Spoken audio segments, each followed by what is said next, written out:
Hello, स्वागत है आप सभी का।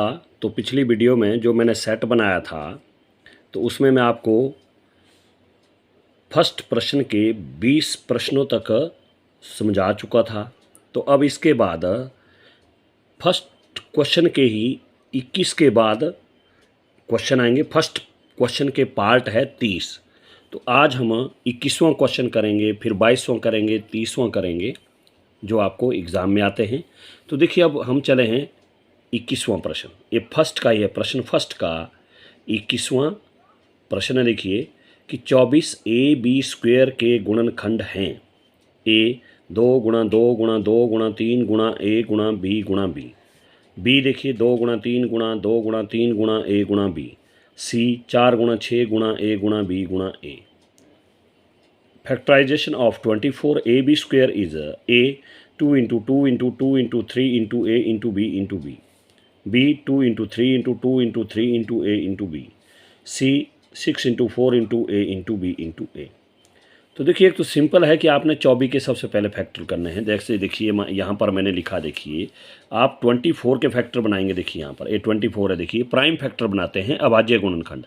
इकाई अंक 4 है तो 2 से चलेगा। देखिए 2 एकम 2, 2 दूने 4, फिर 2 से देखिए एक तो आएगा नहीं, 12 हो गया। 2 छिके 12, 2 6 12, फिर 2 से 2 3 6, फिर 3 से देखो 3 एकम 3।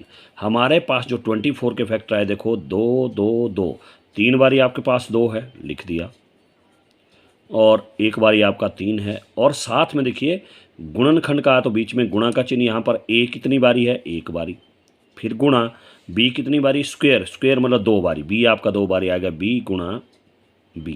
तो आपका जो होगा 2 गुणा 2 गुणा 2 गुणा 3। तो आप देखिए ऑप्शन कौन सा है, वो आपका 2 गुणा 2 गुणा 2 गुणा 3। देखो 2 दूने 4 दूने 8 3 24, 2 to the 4 4 to the 8 8 to the 24। उसके बाद देखिए ए कितने टाइम है, 1 टाइम, ए ठीक है 1 टाइम। फिर बी स्क्वायर यानी कि बी 2 टाइम है तो बी इंटू बी। तो आपका जो ऑप्शन होगा वो होगा ए, ठीक है। बाकी देखिए 2 3 6 दूने 12, 3 36, 36 तो है नहीं हमारे पास, 24 है। फिर 6 चौके 24 तो है, 24 तो आ रहा है, लेकिन यहाँ पर ए 2 टाइम है जबकि हमारे पास ए 1 टाइम है। तो इसलिए हमारा जो ऑप्शन होगा वो होगा ए। बाकी ये आपके नहीं होंगे तो आपका होगा ए ऑप्शन। क्या होंगे, ए। तो आप लिखेंगे ए, देखिए आप ए लिखेंगे और साथ में क्या था वो 2 गुणा 2 गुणा 2 गुणा 3 और गुणा ए गुणा बी गुणा बी। तो ये आपका आंसर होगा इसका। अब उसी का फर्स्ट का ही 22वां क्वेश्चन है। देखिए कि त्रिभुज का क्षेत्रफल है ए 1/2 गुणा आधार गुणा कर्ण, बी आधार गुणा ऊंचाई, सी 1/2 गुणा आधार गुणा ऊंचाई। यानी कि area of triangle is A 1/2 into base into hypotenuse, B base into height, and C 1/2 into base into height. तो अब देखिए इसका क्या होता है कि त्रिभुज का क्षेत्रफल जो होता है, यहाँ पर मैंने सूत्र लिखा, त्रिभुज का क्षेत्रफल होता है 1/2 गुणा आधार गुणा ऊंचाई, या समकोण त्रिभुज का क्षेत्रफल भी वही होता है 1/2 गुणा आधार गुणा ऊंचाई, या शीर्ष लंबी कहते हैं आप इसको। Area of triangle that is 1/2 into base into height, ये होता है। यानी कि area of a right triangle, वही उसका formula 1/2 into base into height. चाहे समकोण त्रिभुज हो यानी कि राइट ट्राइंगल हो तो भी यही होगा, ये अगर सिंपल त्रिभुज है तो भी आपका यही होगा 1/2 इंटू आधार गुणा ऊंचाई। तो आपका ऑप्शन कौन सा होगा, वो होगा देखिए सी 1/2 गुणा आधार गुणा ऊंचाई। तो आप लिखेंगे सी लिखेंगे और हिंदी वाले लिखेंगे सी और लिखेंगे साथ में 1/2 गुणा आधार गुणा ऊंचाई, ये लिखेंगे आप हिंदी मीडियम वाले। और इंग्लिश वाले भी लिखेंगे सी, और उनका ऑप्शन है देखिए 1/2 इंटू बेस इंटू हाइट। क्या है, 1/2 इंटू बेस इंटू हाइट, ये इंग्लिश मीडियम में है, 1/2 इंटू बेस इंटू हाइट। उसके बाद 23वां क्वेश्चन है, देखो वो है समलंब का क्षेत्रफल है ए 1/2 इंटू D1 प्लस D2। ये D1 होता है फर्स्ट डायगोनल, D2 होगा सेकंड डायगोनल, ये ध्यान रखना। बी 1/2 इंटू ऊंचाई इंटू समांतर भुजाओं का योग, सी 1/2 इंटू ऊंचाई इंटू आधार, समलंब का क्षेत्रफल। तो समलंब का क्षेत्रफल होता है 1/2 गुणा ऊंचाई गुणा समांतर भुजाओं का योग, या कभी कभी ये पहले लिखा जाता है 1/2 गुणा समांतर भुजाओं का योग गुणा ऊंचाई, बाद में भी लिखा जाता है, इसका कुछ नहीं होता है क्योंकि गुणा करती बारी आप आगे पीछे लिख सकते हैं। यानी कि area of trapezium is A 1/2 into D1 plus D2। D1 है फर्स्ट डायगोनल, D2 है सेकंड डायगोनल। हिंदी में डायगोनल को कहते हैं विकर्ण। ठीक है, बी पार्ट देखिए 1/2 into height into sum of parallel sides. C 1/2 into height into base. तो मैंने कहा देखिए यहाँ पर भी लिखा मैंने समलंब का क्षेत्रफल क्या होता है 1/2 गुणा ऊंचाई गुणा समांतर भुजाओं का योग, ये होता है समलंब का क्षेत्रफल। Area of trapezium that is 1/2 into height into sum of parallel sides, या कभी कभी क्या होता है ये सम ऑफ पैरेलल साइड पहले लिखते हैं, हाइट आपका बाद में लिखा जाता है, इसका कुछ नहीं होता है, तो गुणा करती पार आप आगे पीछे लिख सकते हैं। तो अब देखिए हिंदी वाला जो फर्स्ट का 23वां पार्ट है, इसमें लिखेंगे आप बी ऑप्शन है आपका, देखिए कौन सा है बी 1/2 गुणा ऊंचाई इंटू समांतर भुजाओं का योग। तो आप लिखेंगे बी, हिंदी मीडियम वाले बी 1/2 गुणा ऊंचाई और गुणा समांतर भुजाओं का योग, ये आपका ऑप्शन इसका समांतर भुजाओं का योग, ये इसका उत्तर है समलंब का क्षेत्रफल।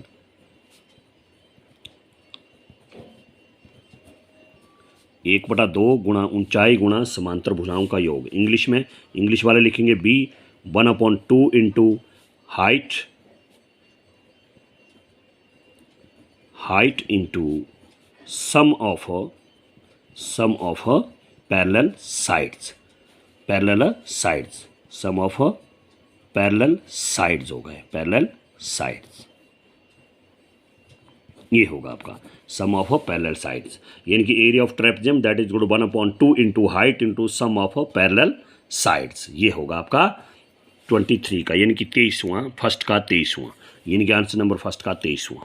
ओके, अगला देखिए, अगला प्रश्न क्या है आपका, आप देख सकते। अब 24वां क्वेश्चन है, देखो फर्स्ट का 24वां पार्ट जो है, देखिए 12x, 36x² का सारब गुणनखंड है।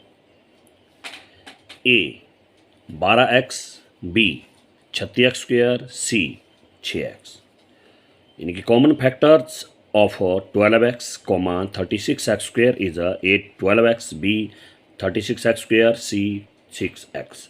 देखिए बात कही है सारब गुणनखंड, तो इसका मतलब पहले आपने 12x के गुणनखंड निकालने हैं, फिर आपने 36x² के गुणनखंड निकालने हैं, फिर जो इनमें कॉमन होगा वो आपका सारब गुणनखंड होता है। तो देखिए इस तरह से निकालेंगे आप 12x के गुणनखंड। तो देखो यहाँ पर 12 का टेबल अगर आपको आता तो 12 एकम 12, यहाँ भी है 12, फिर इसमें देखिए क्या 12, इसमें 12 एकम 12, 12 दूनी 24, 12 तीन 36, दोनों में 12 है। देखिए 12x का लिखेंगे आप, देखिए क्या 12 गुणा x, ये हो गया 12 गुणा x, 12x के गुणनखंड, क्योंकि बीच में क्या चिन्ह होता है गुणा, 12 गुणा x। उसी तरह 36x², मैंने कहा है 12 एकम 12, 12 दूनी 24, 12 तीन 36, बन रहा देखो 12, तो 12 एकम 12, 12 दूनी 24, 12 तीन 36, ये हो गया 12 तीन 36 बन गए, 12 इसमें भी आया, 12 इसमें भी आया। अगर बन रहे फैक्टर इस तरह, नहीं तो आप अभाज्य गुणनखंड विधि द्वारा गुणनखंड निकालेंगे। फिर x² है, तो मतलब इसका मतलब क्या है कि गुणा x गुणा x, x² का मतलब x को 2 बारी, x गुणा x। अब देखिए इसमें भी 12 है और इसमें भी 12 है, ये जो इनका सारब गुणनखंड आया, जो सारब गुणनखंड जिसको आप इंग्लिश में कहते हैं कॉमन फैक्टर, क्या कहते हैं कॉमन फैक्टर, क्या कहते हैं आप common factor, is equal to, देखो एक तो इन दोनों में 12 है, दोनों का कॉमन होना चाहिए, दोनों में 12। फिर अब इसमें भी x है और इसमें भी x है, यानी कि 12 गुणा x, देखिए बीच में गुणा का चिन्ह, 12x इसमें भी है, 12x इसमें भी है, और तो नहीं कुछ, इसमें 3 है, इसमें नहीं है, इसमें x और है, इसमें है नहीं है, तो इसलिए हमारे पास कॉमन आ गया 12 गुणा x, यानी कि 12x। तो इसलिए आपका आंसर जो होगा वो होगा 12x। क्या होगा आपका 12x, वो होगा आपका ए ऑप्शन। क्या होगा, सारब गुणनखंड जो कॉमन होता है वो आपका ए होगा इसका, यानी कि आंसर नंबर फर्स्ट का 24वां वो होगा आपका ए, और साथ में लिखेंगे आप 12x। ओके, अब आप 25वां देखिए, इसमें 5a, 6a और -7a का योगफल ज्ञात करें। A 13a, B 18a, C 4a।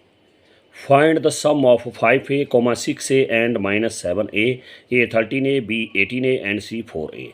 तो देखिए बात की है 5a, एक तो हमारे पास 5a दिया है, दूसरा सॉरी ए 5a, दूसरा दिया है 6a और तीसरा दिया है -7a।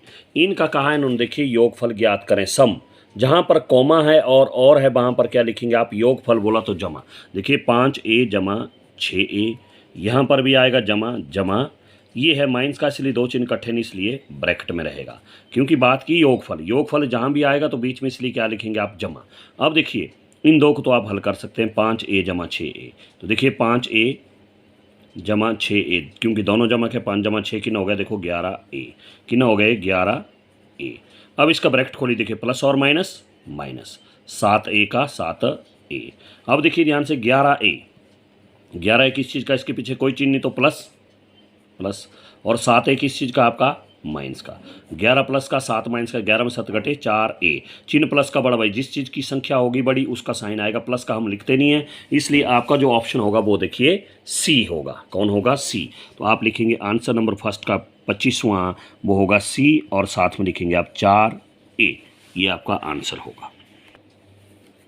अब 26वां पार्ट देखिए प्रश्न बन का, यदि किसी समचतुर्भुज के विकर्ण 10 मीटर और 12 मीटर हो तो उसका क्षेत्रफल ज्ञात करें। A 60 metre square, B 240 metre square, C 120 metre square. If the diagonals of rhombus are 10 metre and 12 metre then its area is A 60 metre square, B 240 metre square, C 120 metre square. अब देखिए बात की समचतुर्भुज के विकर्ण दिए हैं। समचतुर्भुज में दो विकर्ण होते हैं, आयत में भी दो विकर्ण होते हैं, वर्ग में भी दो विकर्ण होते हैं। तो समचतुर्भुज का हुआ पहला विकर्ण, ये हुआ समचतुर्भुज का दूसरा विकर्ण, यानी कि ये हुआ first diagonal of rhombus 10 metre and second diagonal of rhombus 12 metre. तो देखिए इस तरह से करेंगे आप, मैं पूरा सवाल समझा रहा हूँ क्योंकि कभी कभी बड़े प्रश्न में भी आता ही है। तो देखिए सबसे पहले तो समचतुर्भुज का पहला विकर्ण जिसको हम D1 लिखते हैं, देखिए समचतुर्भुज का पहला विकर्ण को हम डायगोनल बोलते हैं इंग्लिश में, इसलिए D1 उसका पहला लेटर D है, इसलिए समचतुर्भुज का पहला विकर्ण D1। देखिए समचतुर्भुज का पहला विकर्ण जिसको हम D1 लिखते हैं that is equal to 10 metre, यानी कि 10 मीटर, यानी कि first diagonal of rhombus, English में first diagonal of rhombus D1 that is equal to 10 metre. उसी तरह समचतुर्भुज का दूसरा विकर्ण जिसको हम D2, दूसरा है तो D2, यानी कि second diagonal of rhombus D2 that is equal to, देखो दूसरा कितना दिया है 12 मीटर, लिख दिया हमने दोनों। पहला विकर्ण D1 10 मीटर, सेकंड विकर्ण D2 that is equal to 12 metre. अब उसका क्या है, उसका क्षेत्रफल किसका, समचतुर्भुज का। तो देखिए समचतुर्भुज का जो क्षेत्रफल होता है वो होता है 1/2 गुणा D1 गुणा D2, यानी कि 1/2 गुणा पहला विकर्ण गुणा दूसरा विकर्ण। चतुर्भुज का क्षेत्रफल 1/2 गुणा पहला विकर्ण गुणा दूसरा विकर्ण, यानी कि area of rhombus that is 1/2 into D1 into D2, यानी कि 1/2 into first diagonal into second diagonal. अब आपने कुछ नहीं करना, यहाँ पर वैल्यू पुट करनी, देखो 1/2 के 1/2, बीच में गुणा का चिन्ह, D1 कितना देखिए 10, D1 कितना है 10, और गुणा D2 कितना देखिए 12, D2 12। अब जो करता आप काट सकते, देखो 2 एकम 2, 2 1 जा 2, 2 पंजे 10, 2 5 जा 10। तो हमारे पास आगे देखो एक लिखने की ज़रूरत नहीं, 5 गुणा 12 कितना आ गया, 5 गुणा 12, तो 12 पंजे कितना होता है 60, 12 पंजे 60, 12 5 जा 60। और क्षेत्रफल तो लिखा जाएगा, मीटर है तो मीटर स्क्वायर, अगर सेंटीमीटर है तो सेंटीमीटर स्क्वायर, किलोमीटर है तो किलोमीटर स्क्वायर, क्योंकि क्षेत्रफल की इकाई जो है मीटर स्क्वायर या वर्ग मीटर या सेंटीमीटर स्क्वायर या वर्ग सेंटीमीटर या किलोमीटर स्क्वायर या वर्ग किलोमीटर, हमेशा मीटर स्क्वायर या वर्ग मीटर, सेंटीमीटर है तो सेंटीमीटर स्क्वायर या वर्ग सेंटीमीटर। तो आपका ऑप्शन होगा देखिए कितना आ गया 60, यानी कि ए होगा 60 मीटर स्क्वायर। तो आप लिखेंगे देखिए जो 26वां आप लिखेंगे ए आपका आंसर है, और इसमें लिखेंगे आप 60 मीटर स्क्वायर। अब 27वां देखिए 8/9 का गुणात्मक प्रतिलोम है A -8/9, B 9/8, C -9/8। Multiplicative inverse of 8/9 is A -8/9, B 9/8, C -9/8। तो देखिए गुणात्मक प्रतिलोम क्या होता है, इसका उल्टा लिखते हैं हम, इसका उल्टा रेसिप्रोकल 9/8 होगा ये, सिंपल, ना इसमें साइन चेंज होता है।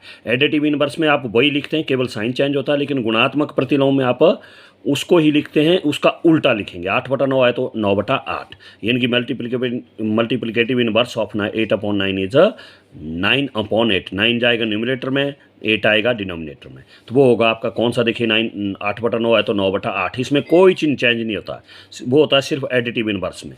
इसमें गुणात्मक प्रतिलोम में केवल 9/8, यानी कि उसका उल्टा लिखना आपने 9/8। आपका ऑप्शन है बी। क्या होगा इसका, बी। क्या लिखेंगे आप, बी। 27वां जो है बी लिखेंगे, और साथ में लिखना आपने 9/8। और उसके बाद अगला क्वेश्चन देखिए, जो 28वां है आपका, 2x - 3 = 7 हो तो x का मान है a 2, b 6, c 5। If 2x - 3 = 7 then find the value of x, a 2, b 6, c 5। देखिए हमारे पास दिया है 2x - 3 = 7, ये दिया देखिए। तो यहाँ से हमको कहा इन्होंने कि x का मान ज्ञात करना है, find the value of x। तो हमारा काम है x की वैल्यू फाइंड आउट करनी है। x क्या हमारे पास चर वेरिएबल है, जो वेरिएबल के साथ लगा उसको रखेंगे आप लेफ्ट हैंड साइड में। इसके साथ वेरिएबल में देखिए 2x है, वो रह गया लेफ्ट हैंड साइड में। बाकी इक्वल टू जो आपका कांस्टेंट है उसको ले जाएंगे बराबर से परे। 7 का 7, ये -3 है तो पर जाके +3, ठीक है। कांस्टेंट बराबर ऐसे पर ले जाना, माइनस का तो प्लस, प्लस का होता तो माइनस। अब 2x का 2x, अब देखिए 7 भी प्लस का है और 3 भी प्लस का है, दोनों प्लस के होंगे, प्लस साइन भी आएगा प्लस का। 7 + 3 10, यानी कि 7 × 3 10, ये आ गया 10। अब x की वैल्यू निकालनी, तो x वेरिएबल है, = 10। ये 2 इसको देखो मल्टीप्लाई करने वाला है, तो मल्टीप्लाई करने वाला क्या हो जाता है, डिवाइड, यानी कि अपॉन में 2। 2 गुणा करा तो वो कहाँ जाएगा, बटे में, यानी कि डिवाइड में। तो 2 × 1 = 2, 2 × 5 = 10, यानी कि 2 × 2 2 × 5 = 10। तो x आ गया, देखिए x कितना आ गया, 5। बटे में 1 लिखने की जरूरत नहीं, x कितना आ गया, 5। तो देखिए 5 कौन सा ऑप्शन है आपका, सी। क्या आपका सी, तो आप लिखेंगे इसका सी, और साथ में लिखना आपने 5। क्या लिखेंगे, 5। 29वां पार्ट देखिए क्या कहा है कि इनमें से कौन सी संख्या पूर्ण वर्ग है। A 576, B 27, C 224। Which of the following is a perfect square. A 576, B 27 and C 224। तो देखिए पूर्ण वर्ग संख्याएं क्या होती है, इसका एक लर्न करने का तरीका सा देखिए। पूर्ण वर्ग संख्याएं वे होती है जिनके इकाई के अंक या तो 1 हो, या 4 हो, या 5 हो, या 6 हो, या 9 हो। केवल इकाई के अंक देखने हैं आपने, वहाँ से लगता है आपको पता कि ये पूर्ण वर्ग संख्या है या नहीं है। या तो 1 होना चाहिए, या 4, या 5, या 6, या 9 इकाई के अंक। परफेक्ट स्क्वायर क्या होते हैं, हुज यूनिट्स डिजिट्स आर या 1, या 4, या 5, या 6, या 9 हो। तो अब इसमें देखिए स्थाई तो आपको होगा नहीं, देखिए क्यों, मैंने कहा या तो 1, 4, 5, 6, 9, 1, 4, 5, 6, 9। देखिए 4 भी है, 6 भी है, लेकिन साथ ए तो आपका होगा नहीं, होगा इन दोनों में से। अब पहला 576 है तो मैं इसको ही देख रहा हूँ, देखिए पहले 576।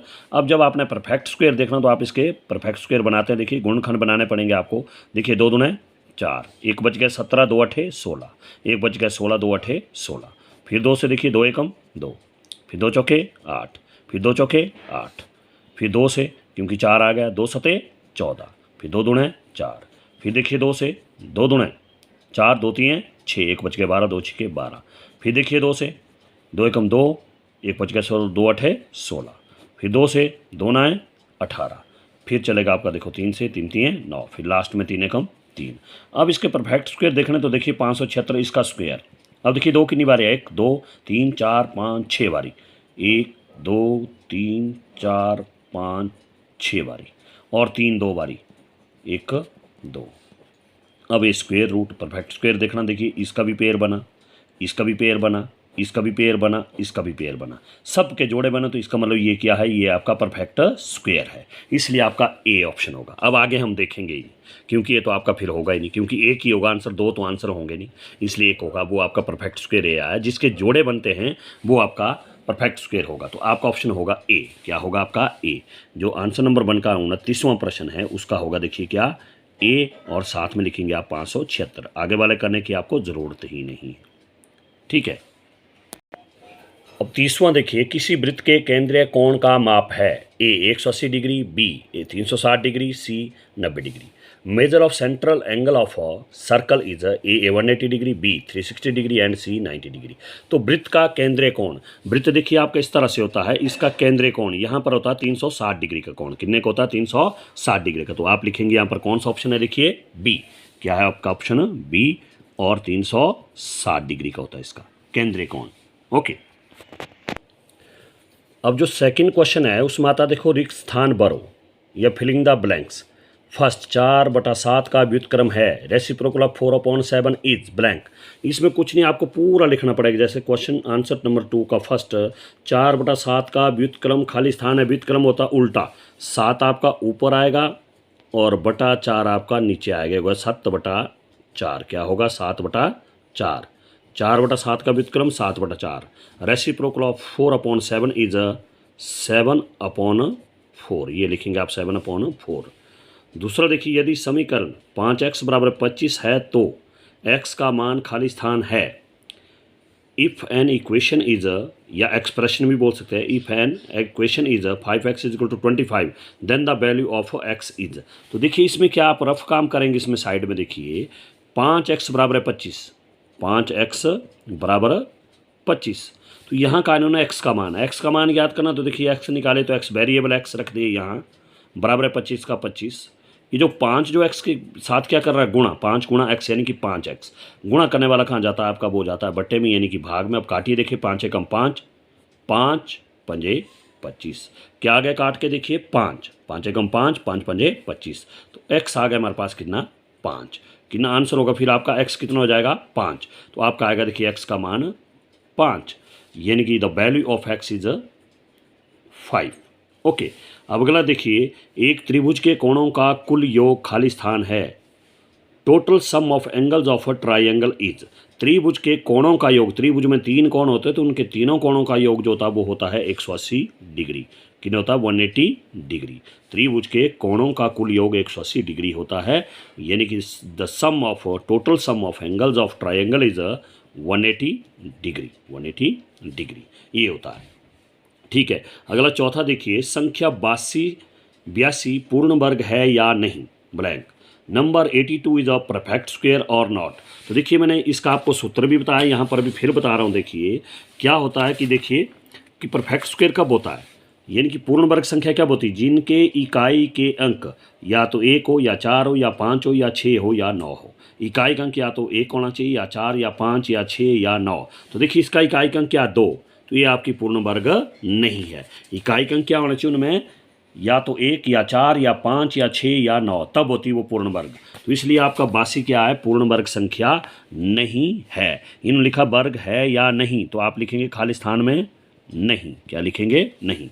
इंग्लिश में number 82 is a perfect square और नॉट। क्या है ये? नॉट नहीं आएगा इसमें, क्योंकि जब यूनिट डिजिट आपका या तो 1 आना चाहिए या 4 आना चाहिए या 5 या 6 या 9, तब आपका परफेक्ट स्क्वायर होगा। उसके बाद पांचवा देखिए, 64 का घनमूल, यानी कि ये है 64 का घनमूल, यानी कि घनमूल ऑफ 64 बराबर है, खाली स्थान है, cube root of 64, that is, इसको बोलते हैं घनमूल के लिए। तो आपने 64 का वर्गमूल निकालना है, घनमूल निकालना है। तो देखिए कुछ नहीं, अगर तो आपको टेबल आते तो ठीक है, नहीं तो आप सिंपल इस तरह से करेंगे। देखिए सबसे पहले तो आप अभाज्य गुणनखंड बनाएंगे, जैसे 64 है, देखिए इस तरह 2 से 2 3 6, 2 दूने 4, फिर 2 से देखिए 2 एकम 2, 1 बच के 12, 2 छिके 12, फिर देखिए आगे 2 से 2 अठे 16, फिर 2 से 2 चौके 8, फिर 2 से 2 दूने 4, फिर 2 से 2 एकम 2। अब जो क्यूब रूट को हम इस तरह से लिखते, देखो 3 करनी 4, ये है इसका मतलब। इस 3 जो एक करनी के अंदर है, इसका मतलब होता है इसके हम 3 3 के गुणनखंड बनाएंगे। आए देखो 2 2 2, 1 2 3 4 5 6 बारी आया, 1 2 3 4 5 6, ये आ गया देखो इस तरह से। और करनी चिन्ह आपने इस तरह 3 लगाना है यहाँ पर। इसका मतलब है कि 3 3 के पेयर बनेंगे, 1 2 3, एक तो आ गया 1 2 इसका, फिर 1 2 3, 1 2 इनके बदले आ गए बाहर, बीच में गुणा का चिन्ह। देखिए 3 के पेयर बनेंगे, क्यू रूट में 3 के पेयर बनते हैं। देखिए इन 3 के बदले 1 2 बाहर, इन 3 के बदले 1 2 बाहर, ये आगे देखो इसके बदले में 1 2, इन 2 के बदले, इन 3 के बदले में 1 2, तो आगे देखो 2 दूने 4। क्या होगा क्यूब रूट इसका? 4। कितना आ गया आपका? 4। इसका आएगा देखिए 4, ये 4 होगा। क्या होगा इसका cube root of 64 that is 364 that is equal to 4।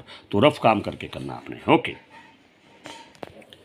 इसका छठा देखिए, 3 की घात 2 बाहर इसकी घात -2, 3 की घात 2 -2 का मान खाली स्थान है। By evaluating 3 raise to power 2 power -2 we get. देखिए इन्होंने दिया है 3 की घात 2 और बाहर -2। तो देखिए सबसे पहले 3 की घात, यहाँ पर 2, यहाँ पर -2, यहाँ पर इंटू मतलब गुणा, तो ये होगा आपका 2 गुणा -2। घातें जो गुणा होगी, देखिए ये बन गया फॉर्मूला a की घात m, बाहर आपका n है, तो ये आता देखो a की घात m गुणा n m n। तो इसलिए देखिए 3 की घात 2 बाहर इंटू मतलब गुणा -2, ये ब्रैकेट में रहेगा क्योंकि 2 चिन्ह इकट्ठे नहीं लिखते हैं। फिर देखिए आएगा बराबर, देखो 3 की घात माइनस और जमा -2 दुणे 4।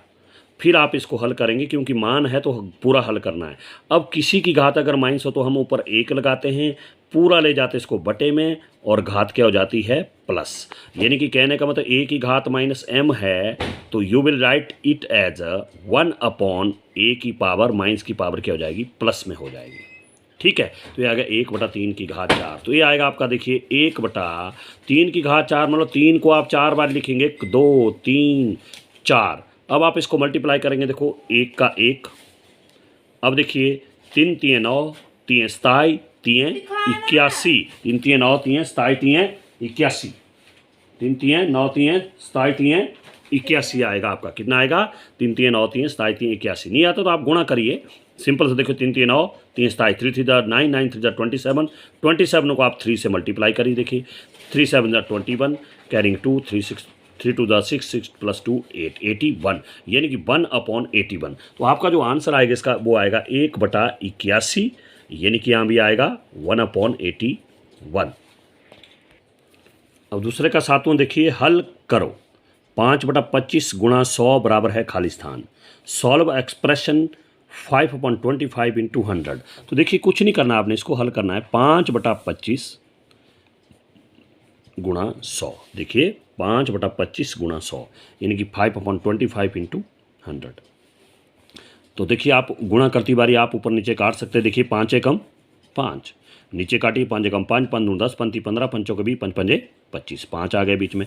5 1 जा 5, 5 5 जा 25। अब देखिए 5 से 5 1 जा 5, 5 2 जा 10, 0 बच गई, 0 की 0, यानी कि 5 एकम 5, 5 दूने 10, 0 का 0। हमारे पास बच के देखो क्या 1 गुणा 20, बट्टे में 1 लिखने की ज़रूरत नहीं, कुछ और आएगा तो लिखना। फिर देखो 1 गुणा 20, 20 एकम 20, ये आगे हमारे पास देखिए 20 यानी कि 20, और इंग्लिश वाले भी लिखेंगे यहाँ पर 20। ओके, दूसरे का 8वां देखिए, 50 पैसे और रुपए 5 का अनुपात खाली स्थान है। द रेशो ऑफ 50 पैसे एंड ₹5 इज अ ब्लैंक। तो देखिए क्या 50 पैसे दिया, पहले तो लिख दिया 50 पैसे, उसके बाद कहा है और रुपए 5, तो और की जगह आएगा अनुपात, बोला तो अनुपात रुपए 5। अब देखिए सबसे पहले जब भी आपने रेशो निकालना है, अनुपात निकालना है, सबसे पहले आपने इनकी इकाई बराबर करनी है। यहाँ पर देखिए 50 पैसे, यहाँ पर है रुपए 5, ये पैसे दिया है, ये रुपए है, तो इसलिए बड़ी इकाई को आप छोटी इकाई बड़े आराम से बना सकते हैं, इसलिए रुपए को तोड़ेंगे आप। तो रुपया 1 जो होता है वो होता है 100 पैसे, यानी कि रुपया 1 दैट इज 100 पैसे। तो इसलिए 5 रुपये में कितने होंगे 500 पैसे। ये अगर दूसरे ढंग से देखिए 50 पैसे का 50 पैसे, अनुपात 5 का 5, रुपए में कितने पैसे हुए 100, यानी कि 100 पैसे। अब रुपए और 5 के बीच में क्या चिन्ह होगा गुणा, बीच में क्या चिन्ह होता है गुणा। तो देखिए रुपए 5 में 1 रुपया 100 पैसे, 5 रुपया 5 गुणा 100 यानी कि 5 गुणा 100। ठीक है, अब आप इन पैसों को नहीं लिखेंगे अनुपात में, तो बराबर करके आएगा। देखो 50 का 50, अनुपात का अनुपात 5 एकम 5, यानी कि 5 1 जा 5, 2 0 बच गई 2 0, गुणा करना पहले 5 एकम 5, 0 का 0। अब देखिए अब आप अनुपात से पहले वाला आप न्यूमरेटर में लिखेंगे, अंश में, ये पहले है तो ऊपर लिखेंगे, ये बाद वाला आप अपॉन में लिखेंगे, यानी कि हर में लिखेंगे डिनोमिनेटर में। अब देखिए इस 0 से ये 0 आपका कट गया, फिर देखिए 5 एकम 5, फिर नीचे देखिए 5 एकम 5, 5 दूने 10, ये कट गए हमारे पास दोनों। अब देखिए आगे हमारे पास कितना 1/2, क्या बच गया 1/2। अब आप इसको अनुपात में लिखेंगे क्योंकि इन्होंने कहा अनुपात, इसलिए ऊपर वाला पहले आएगा, बटे की जगह लिखेंगे आप अनुपात, और 2, ये आ गया 1:2। कितना आ गया? 1:2, 1:2। यानी कि आप लिखेंगे यहाँ पर द रेशो ऑफ 50 पैसे एंड ₹5 इज 1:2। ब्लैंक आप इस तरह से भरेंगे। ओके, अब दूसरे का नाम देखिए, त्रिकोणीय पिरामिड में फलकों की संख्या खाली स्थान है। The number of faces of a triangular pyramid is. तो त्रिकोणीय पिरामिड में जो फलकों की संख्या होती है वो होती है 4। कितनी? 4, 4 होती है। चाहे इस तरह लिखो आप 4, चाहे अंकों में लिखो, वो होते हैं 4। कितने होते हैं? 4। इंग्लिश में the number of faces of A triangular pyramid is 4। अब कैसे होता है? देखिए, इस तरह से होता है आपका ट्रायंगुलर पिरामिड। प्रिज्म होता है उस तरह से होता है। देखिए, ये आपका ट्रायंगुलर पिरामिड होता है। देखिए, एक फलक ये वाला आया, ये वाला, दूसरा आपका इधर वाला आएगा, ठीक है, तीसरा एक नीचे है, एक आपका बैक साइड में होता है, वो 4 होंगे। देखिए, या एक इधर वाला, देखिए जो खाली दिख रहा 2, एक जो डॉटेड से पर है ये फलक आ गया 3, एक नीचे जो मैंने जाला जैसा बनाया ये आपका 4 हो गया। देखिए, एक फिर जो डॉटेड से परे जा रहा है 2, एक फिर जो बड़ी लाइन के साथ आ रहा है ये 3 हो गए, ये नीचे तक आएगा सारा, एक फिर जाला वाला 4 फलक होते, इसमें 4। कितने हो गए? 4। तो ये होगा आपका, कितने होते हैं? 4। त्रिकोणीय पिरामिड में फलकों की संख्या कितनी होती है? 4। अब लास्ट देखिए, 51 स्क्वायर माइनस 49 स्क्वायर के गुणनखंड 10वां, दूसरे का 10वां खाली स्थान है। Factor of 51 square minus 49 square are that is equal to. देखिए, फॉर्मूला है A square minus B square, ये होता है A minus B into A plus B, या होता है A plus B into A minus B. इन दोनों को आप आगे पीछे लिख सकते हैं, वो आपकी मर्जी है। अब देखिए, ए की जगह कितना, देखिए सूत्र देखिए क्या बताया मैंने, ए square minus B square, A minus B into A plus B. ए की जगह कितना देखिए 51, मैंने बोला ए माइनस बी की जगह कितना देखिए 49, ये रहेगा ब्रैकेट में ए माइनस बी इंटू, आगे बोला ए प्लस बी, ए की जगह कितना देखिए 51 प्लस बी की जगह कितना देखिए 49। बस ये आपके गुणनखंड है। यानी कि ए स्क्वायर माइनस बी स्क्वायर, ये होता है A minus B into A plus B, वो मैंने यहाँ पर लिखा है minus B into A plus B. ए की जगह देखो 51 माइनस बी की जगह 49 इंटू ए की जगह 51 प्लस बी की जगह 49। इंग्लिश में वही ए स्क्वायर माइनस बी स्क्वायर क्या होता है? A minus B into A plus B, क्योंकि ए की जगह 51 बी की जगह 49, ए की जगह 51 बी की जगह 49, इस फॉर्मूले के अनुसार। तो इस तरह से करेंगे आप। इस तरह से आप जो सेकंड ऑप्शन आता है वो 10 खाली स्थान, 30 आपको देखिए क्या आएंगे, अब वो आपको ऑप्शन वाले आएंगे, 10 आपको खाली स्थान वाले आएंगे जो कोई आपने हल करके भरने हैं। तो इस तरह से क्वेश्चन आएंगे आपको 40 नंबर के, इसी तरह से क्वेश्चन होंगे आपको, एक नंबर के 30 ऑप्शन वाले, एक नंबर के 10 आपको वो आएंगे आपको किसमें? खाली स्थान में, ब्लैंक्स में। तो वो मैंने फर्स्ट पार्ट में आपको 20 तक करवा दिए, और अब मैंने 10 और करवा दिए एक नंबर वाले ऑप्शन वाले, और 10 मैंने आपको खाली स्थान करवा दिए। इस तरह से आपको फाइनल एग्ज़ाम में आते हैं। तो ध्यान करके देखिएगा। अगर आपको वीडियो पसंद आएगी तो सब्सक्राइब कीजिए, लाइक कीजिए और शेयर भी कीजिए। Okay, thank you.